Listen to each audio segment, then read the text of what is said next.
Hello, welcome to an all-new Her Associates with me, Amina Hinda, Somaliland's newest talk show, where we bring you extraordinary faces and names that are doing amazing things in Somaliland and beyond. From our studio in Hargeisa, I have with me Hinda Hashi. Welcome, Samia. Samia is commonly known as the Somaliland tourist, and she's an extraordinary woman of many talents, YouTuber, vlogger, artist, and my personal favorite, a handy woman. Welcome, Samia. Please, I'm sure I've left out quite a bit. Tell us, who is Samia? I am part one of a two-part YouTubing complex, my mom and daughter channel on YouTube, the Somaliland Tourists, where my mom and I feature content of our lifestyle here in Hargeisa, Somaliland. We share our travel trips and tips when it comes to how to switch mentalities from a diaspora who moved back to integrating into the local land. So we spend a lot of time speaking in and out of Somali just to get across our messages amongst each other. But when we start going out into what we call the real world, inside of our home it's our home, right? We made it homey, we made it have all the diaspora feels, but as soon as we step outside, it's a very apparent difference for us. So we put on our tourist caps. That's why we're called the Somaliland Tourists. It gives us a softer edge to not being intimidated by the local world here. Okay. Yeah. Let's get into the traveling. You've done quite a bit of traveling. Is that something that has always been a passion for you? Yeah, absolutely, absolutely. I think I did my first travel trip solo when I was 16. And after traveling so many places in the world, I started to dream and want a retirement destination. I pictured places like a villa in Spain or maybe somewhere cheap in Mexico. Yeah. And it wasn't until my mom retired and moved back home that I started to frequently visit her. And I realized everything on my checklist of where I wanted to retire was completely here. Yeah. So it made it a lot easier because I can speak my language. Yeah. Everyone feels like a brother and sister. And home is where your mom is. So it was an easy transition. It was a perfect fit for you. Yeah, absolutely. Yes. How many countries have you been to? I haven't counted. My mom always says if you didn't go to the same place 7 times, you would have finished the world by now. Yeah. But I think in the 30 range. In the 30 range? Yeah. Oh, that's nice. What's your favorite place that you've been to? Apart from Somaliland. Of course. This is considered home. So when you look at the other destinations, very hard question to answer, but I've got it down to a top 3. Mm-hmm. I'll go for Thailand for number 1, okay. Amsterdam for number 2, mm-hmm. and South Africa for number 3. Yeah. That's good. Have you experienced any cultures or practices that have thrown you off? I don't want to really say weird, but any cultures that you've been like, that's weird, if it's customs or food? Let me recall. I'm really trapped in the Somaliland world right now, yeah. where I'm still experiencing culture shocks. Yeah. So if I think outside of Somaliland, yes. So in South Africa, on New Year's Day, they throw, this is an older tradition, so I'm not sure it's used as frequently nowadays, but they throw their electronics out the window, for example, a TV, yeah. a fridge. So on New Year's Day, you'll walk up and down the streets, and there's just crashed items on the street. So it's kind of like new beginnings. Okay. Get rid of the old. Yeah. Okay. And let's talk about your Instagram page, which I love, by the way. Okay. I had no idea until my brother showed it to me. Really? And he was like, you should see this. I think the first video I saw was the one you went to see the hot springs. Oh, yes. Yes, completely love it. And there's another video, and I'm sure we're going to be able to show you that, the one of the nomad with the drone. Tell me more about that experience. Okay, that was a very unexpected scenario. Okay. I had bought a drone so that I could come and capture more footage, and my mom and I went out to practice using it. Mm-hmm. We live in a bit of an outskirts area, so it wasn't far from our home, and we just started trekking to a very deserted area where I could fly the drone. And we saw one of our neighbors, one of the camel herders across the street from us. Yeah. And Mom just said, "Duck down, hide." And I'm like, what? That's more me to do such a thing, to hide my camera from people. But she just thought that it's just too out there right now. Maybe let's not show them. We hid, we squatted down. Of course, he's a camel herder. You can't hide from a camel herder. Right, yeah, he comes by and he goes, a little awkward because it looked like we were using the washroom. And he goes, "Have you seen my goat?" We're like, no. He's like, "The pregnant one. You would have heard her by now." Yeah. We're like, "No." He's like, "What are you guys doing?" And we're like, "Nothing." And Mom's like, "Go on with your day. Go on. I think I might have seen it over there." Yeah. He goes, "No, I want to see what's going on here." Yeah. Mom warned him. She said, "Okay," but so she told him to, you know, move back. Don't get involved, right? But he's a curious mind. So we flew our drone. And a comedy show just began there. Yes, I love it. Let's watch the video.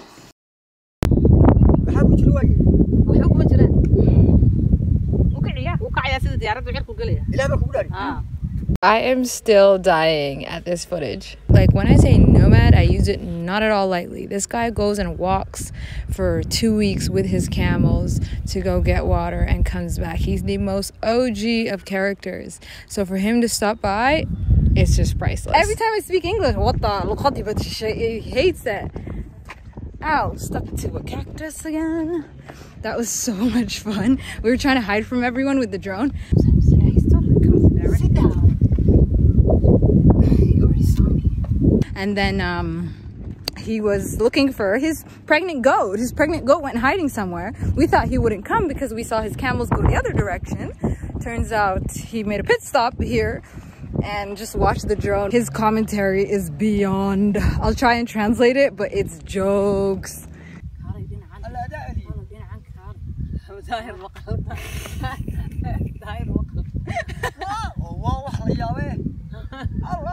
Let's get into the handy woman bit. Okay. Yeah, tell me some of the projects that you've undertaken. For those of you who are not familiar with Samia's page, she's very handy. I don't think she needs any man or anything to do any work around the house. Her and her mom have everything covered. So tell us about some of the projects that you've undertaken in your home. Literally everything. The way our house is really old. So there's small things in the house that become a problem, and we can easily see a solution because we have once you turn on your creative brain, the possibilities are endless. Like, you feel fearless at that point. So one of the biggest problems here in Hargeisa is that houses get so cold, there's no central heating. Obviously, the houses are made from brick, but the chachur seems to also release the cold at night. And the way the windows are made, there's a small gap where the air comes through. So you'll see a lot of houses across town, they have cardboard put in the windows. Yeah. And I mean, there's a easier fix to that. So Mom and I looked at the windows, and she just started mixing some civet, which is typically a man's job, but it's very easy. You just mix cement and sand. Sand is found right outside your door. And so yeah, we started plastering the holes on the side of the walls, and on the corner of the windows, we started plastering those holes. So that made a huge difference in the house, huge difference. And then recently, still related to the cold problem, because people don't imagine it to be cold here in Africa. Yes. We've got, Mom made a wood stove oven. Mm-hmm. I shouldn't say oven, it's a wood stove, girgiraha, but a portable one. And we intended on using it so that to solve our second problem in Somali households, when you run out of your propane tank in the middle of a meal, it's not practical to go and buy one. You have a meal waiting for you and a hungry family. Yes. So you're likely to start your dhuhul and your girgira, but that thing is quite small. So Mom made from a leftover paint can that we had in the house from one of my many paint projects, and filled it with civet, and it turned into a wood stove. So then that, once she's done cooking, you get charcoal from that, and the charcoal becomes the evening heat, and you just continue to be self-sustainable and solving your own problems. That's quite good. Samia's mom was supposed to join us in studio today. We're sad that she's missing out, but we're saying hi from the studio. Yes. For those of you just tuning in, they are a pair, and she's always in Samia's videos. I love how she's doing the voiceover for some of your videos in Somali. Okay. Yeah, especially the one where you guys were making the hanging shelves. Yes. Tell us more about that. Okay. Well, the hanging shelves were something I had done in my Canadian home when I was bored and realized I could probably do some more DIY projects during quarantine. And my mom and I use our brains together almost. So I wanted to do that, but drilling holes in the... There's nowhere to drill the hole in the ceiling. Normally in my Canadian homes, I would drill a hole in the ceiling and add a hook. Mom just opened the... they're called chibis, the roof tiles. And of course there's wood hanging from the roof tiles, so we went up there. Imagine just going in there. It's my, I fear that area. I don't like it in there. It's I would be afraid of what I would find up there. Exactly. Yeah. I mean, I can hear them at night, so I know what's in there, but so you'd go in there, hook a piece of, it's called bidu wire. I'm learning all these little words. Words, handy words. Yeah. And so you can hang rope and then add shelves. But then I took it an extra level because I really want to emphasize being environmentally friendly and reducing single-use plastics. And so one of our neighboring grandmas, she has a very nomadic mind. So she weaves rope and sells them. So I asked her to weave me a few pieces of rope. I gave her our leftover rice bags, which are made out of plastic. So she just takes them apart and then turns it into rope. And then I was able to do my hanging shelves here, solve our shelving issue here.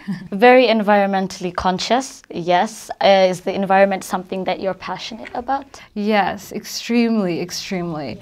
I think my favorite part about being here is it's so much easier to be environmentally friendly. Yes. I started the environmentally friendly journey a few years ago, but there's so many restrictions in the West world. Like, it's just, every move you make costs something. So you get here and you're like, oh, it's actually so easy.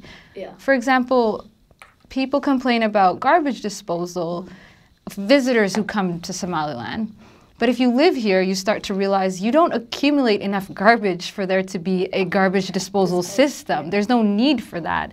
So you just have to reduce your use. Like, for example, we've already eliminated single, ba'miko they call it, those little plastic bags. The country it's banned, so that eliminated half of the problem.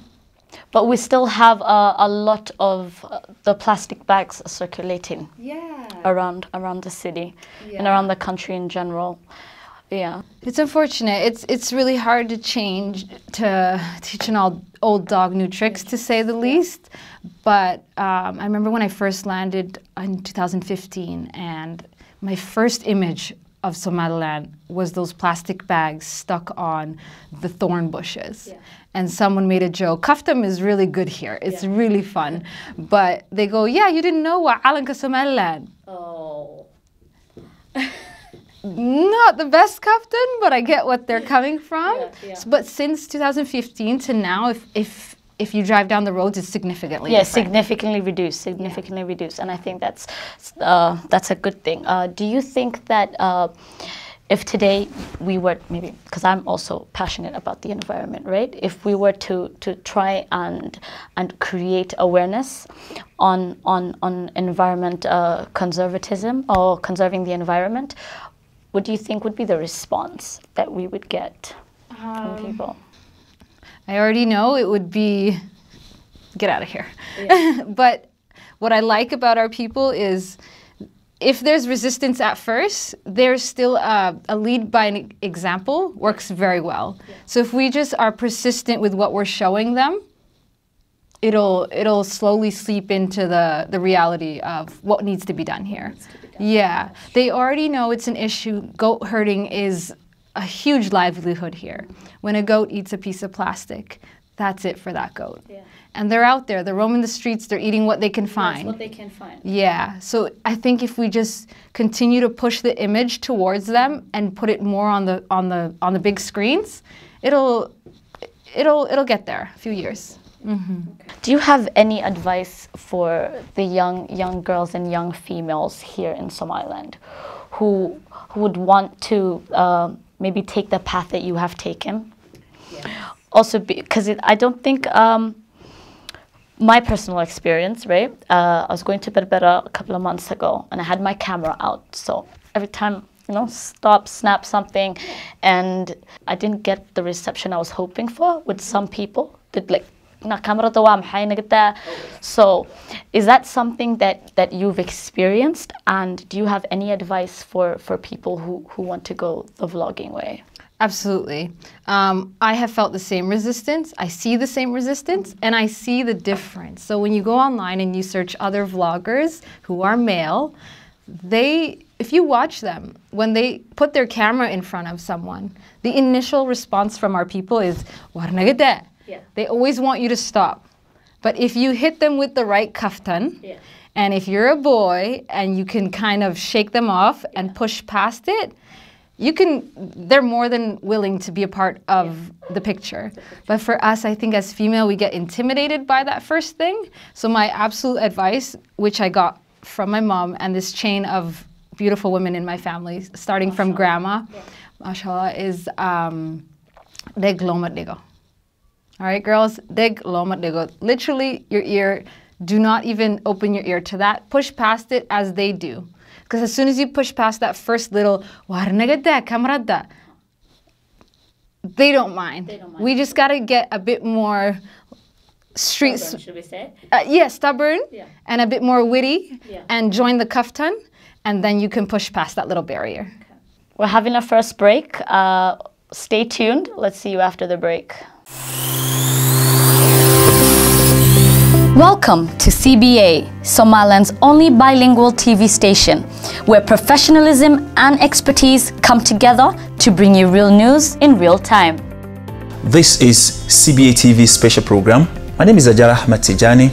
My name is Balu Shekola Aziz, your regular host on that your lovely program, Talk to CBA. Welcome to the security update with me, Hamza Dabcheri. From East to West Africa and beyond, CBA TV got you covered on news and current affairs. Reporting from Nigeria, Kamil Sadiq, CBA TV.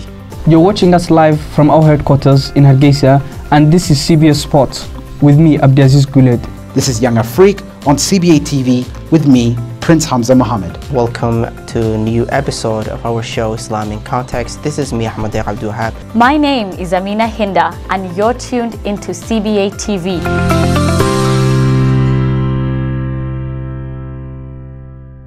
Welcome back.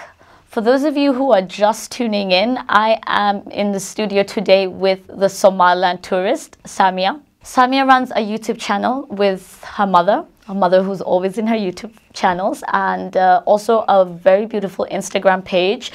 Samia is bringing Somaliland to the world from her lens, yeah? From her camera to the world. And Samia, let's talk about Somaliland's tourist industry, yeah? So far, where is the best place that you've been to in Somaliland?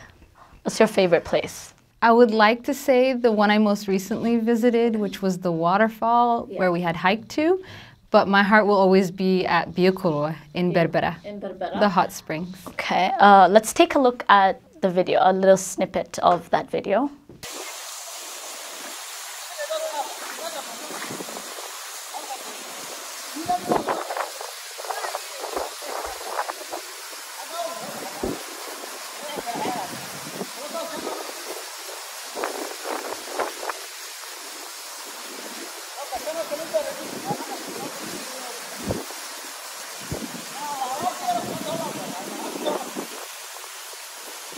So I think you can agree that we have a very beautiful culture, here at home, of course, yeah?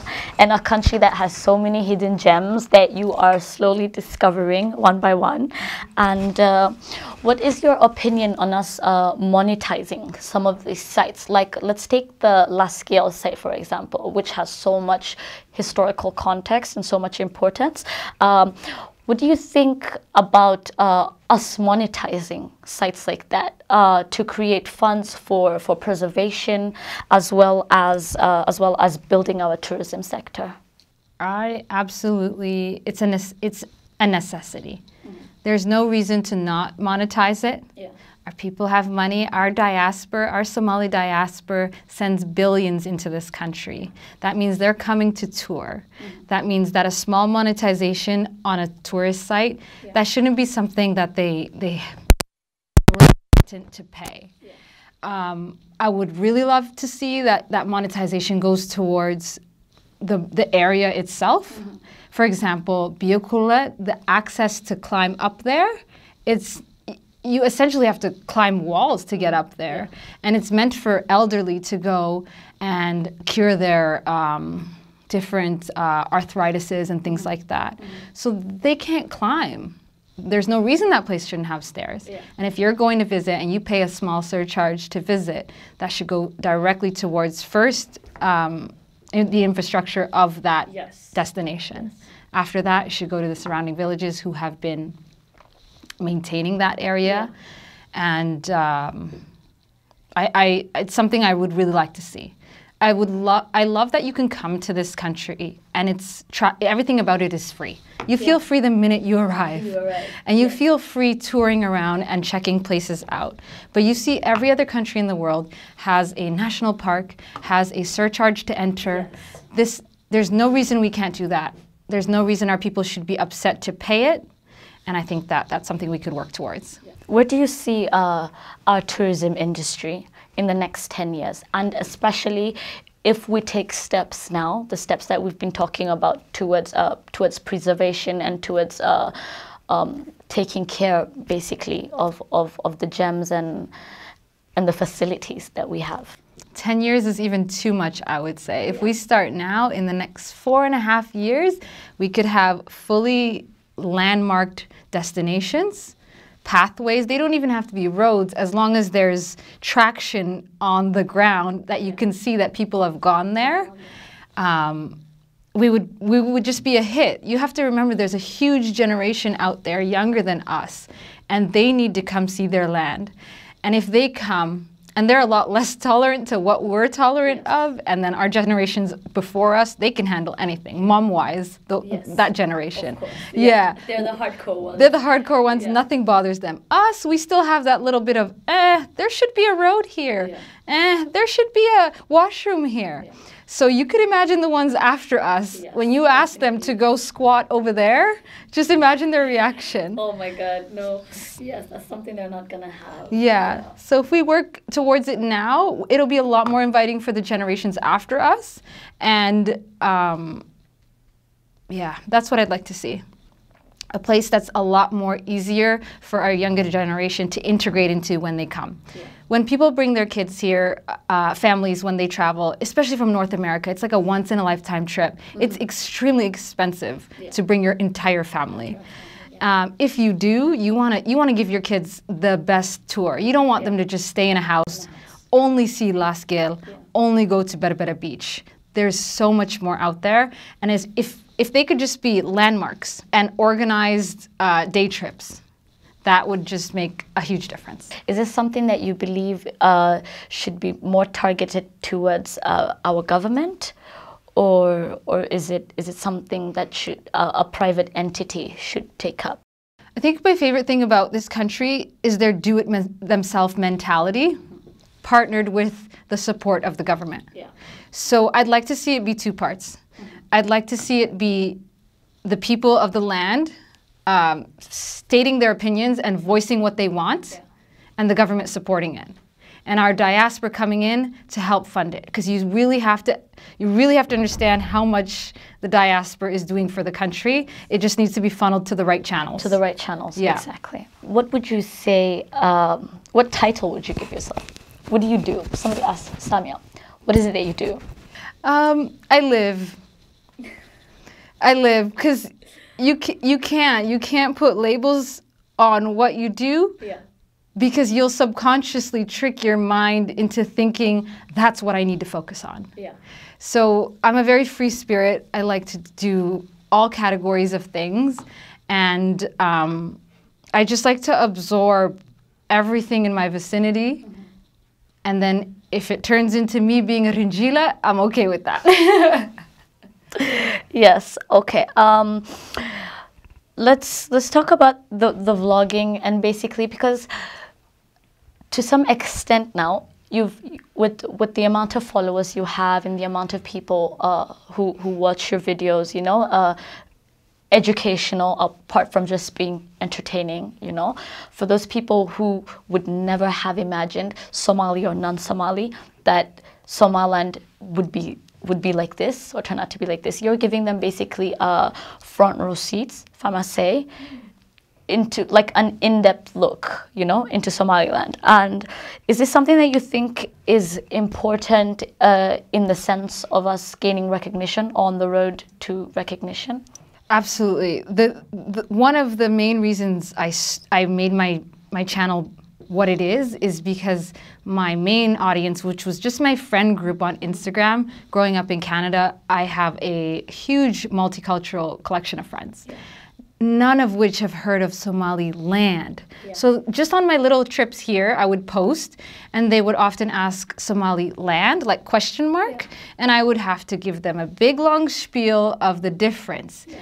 Everyone was just, wow, I had no idea. Yeah. So just from that feeling, I realized, okay, we need to make sure people have an idea. Yeah. So I'm emphasizing Somaliland. And when they say, oh yeah, Somalia, there's a difference. Yeah. You need to know about it.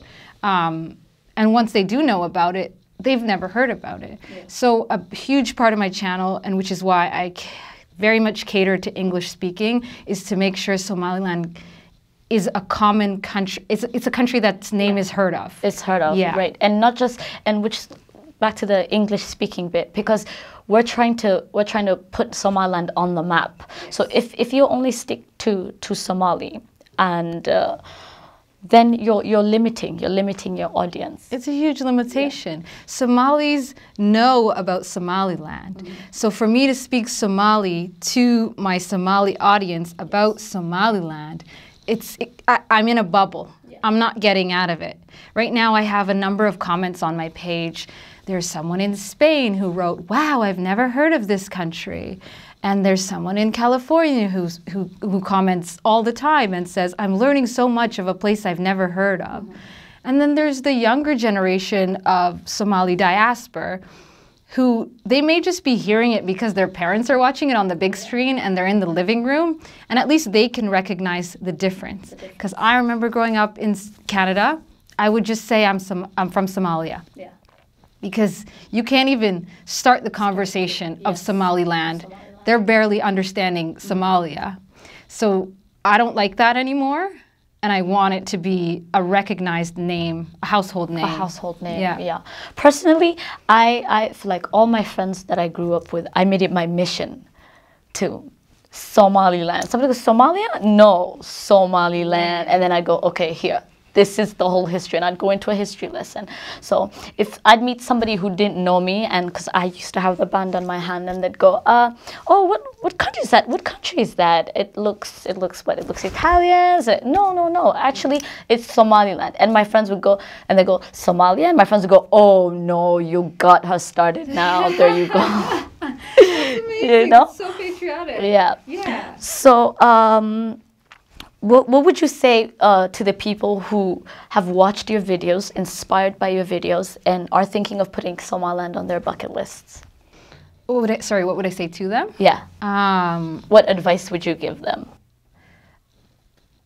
To drop anything you've ever heard about Somali people and just come with a gigantic open mind. There's a huge difference. Literally everything you've heard, drop it. Come with zero expectation.